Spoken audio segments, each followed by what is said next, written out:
అందరికీ నమస్కారం. నేను డాక్టర్ మానస, పెద్దవాళ్ళ మరియు పిల్లల మానసిక వైద్య నిపుణురాలు. నా దగ్గరికి ఈ మధ్యన ఒక పేషెంట్ వచ్చినప్పుడు, మేడం నాకు మొత్తం ఛాతీ పట్టేసినట్టు అనిపించింది, గుండె నొప్పి వచ్చినట్టు అనిపించింది, దడదడదడగా అనిపించింది, ఆయాసం వచ్చేసి బ్రీతింగ్ ఆగిపోయి చనిపోతానేమో అన్నంత భయం వేసింది. ఆ టైంలో నేను వర్క్లో ఉన్నాను.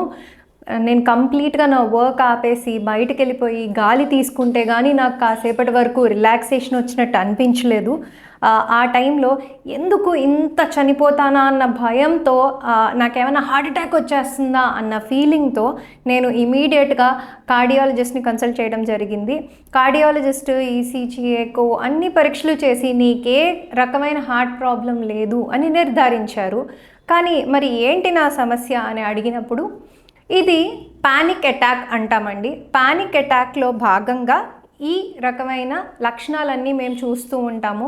వీరు ఎక్కువ శాతం భయపడి కార్డియాలజిస్ట్ని కలవడం అనేది చూస్తూ ఉంటాం, లేకపోతే రకరకాల స్పెషలిస్ట్ జనరల్ ఫిజిషియన్స్ దగ్గరికి వెళ్ళడము, ఏమైందో అర్థం కాక ఆలోచిస్తూ ఉండటం చూస్తూ ఉంటాము. పానిక్ అటాక్లో భాగంగా వీళ్ళల్లో ఎక్కువగా ఫిజికల్ సిమ్టమ్స్ ఎక్స్పీరియన్స్ చేస్తూ ఉంటారు. దడగా అనిపించడం, ఛాతీ పట్టేసినట్టు అనిపించడం, బ్రీతింగ్ డిఫికల్టీ వచ్చినట్టు అనిపించడం, చేతులు వణికిపోయి చెమటలు పట్టేసి విపరీతమైన భయం. ఇది సడన్గా మొదలవుతుంది, కానీ ఎంతో ఇంటెన్స్గా, అంటే చాలా ఎక్స్ట్రీమ్ లెవెల్లో భయానికి లోనవడం కూడా చూస్తూ ఉంటాం. ఆ టైంలో ఒక్కొక్కళ్ళు ఆ భయం ఎంత విపరీతంగా ఉంటుందంటే వారికి అదే లాస్ట్ మూమెంట్ ఏమో, వారు హార్ట్ అటాక్తో చనిపోతున్నారేమో అన్నంత విపరీతమైన ఫియర్ రావడం అనేది చూస్తూ ఉంటాం. ఏంటండి మొత్తం ఆరోగ్య లక్షణాలు చెప్తున్నారు, మానసికంగా ఒత్తిడి వలన వచ్చిందని అంటున్నారు అని అనుకుంటున్నారా? మానసిక ఒత్తిడి అంటే మెదడు and body very much connected అండి. మనసుకి ఒత్తిడి కలిగితే బాడీ డెఫినెట్గా రియాక్ట్ అవుతుంది. బాగా విపరీతమైన ఒత్తిడిలోనో, ఆందోళనలోనో, యాంగ్జైటీ ఉన్న వాళ్ళలోనో ఏదో ఒక సమస్య వారిని ఇబ్బంది పెడతాం. అంటే అటు ఫైనాన్షియల్గానో, ఫ్యామిలీ పరంగా కానో ఏదో ఒక సమస్య వారిని ఇబ్బంది పెడుతూ ఉన్నప్పుడు, వాళ్ళు ఒత్తిడికి లోనవుతూ ఉన్నప్పుడు, అది మరీ ఎక్కువగా అయిపోయినప్పుడు ఇలా పానిక్ అటాక్ రూపంలో బయటకు రావడం అనేది చూస్తూ ఉంటాం. ఇది ఎపిసోడిక్గా, అంటే సడన్గా మొదలయ్యి కాసేపు ఉండి 5 నుంచి 20 నిమిషాల దాకా ఉండొచ్చు. ఆ తర్వాత పూర్తిగా వాళ్ళు నార్మల్ అయిపోతూ చూస్తూ ఉంటాం.